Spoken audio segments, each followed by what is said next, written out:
Hey, I'm Mary. Breastfeeding also has many advantages for the mother. It helps the uterus return to its normal size after childbirth and reduces postpartum bleeding. Mothers who breastfeed have a lower risk of developing breast cancer, ovarian cancer, and type 2 diabetes later in life. In addition, breastfeeding burns extra calories, which can help mothers gradually return to their pre-pregnancy weight.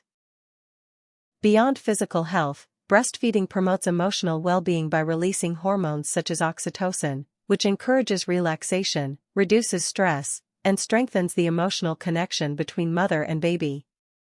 From an economic and environmental perspective, breastfeeding is highly beneficial. It is affordable, as it requires no purchase of formula, bottles, or sterilizing equipment. Breast milk is always available, clean, and at the right temperature, making it convenient for both day and night feeding. Environmentally, breastfeeding produces no waste and does not require manufacturing or transportation, making it a sustainable and eco-friendly choice. Breastfeeding also plays an important thanks. Please remember to subscribe. Watch more.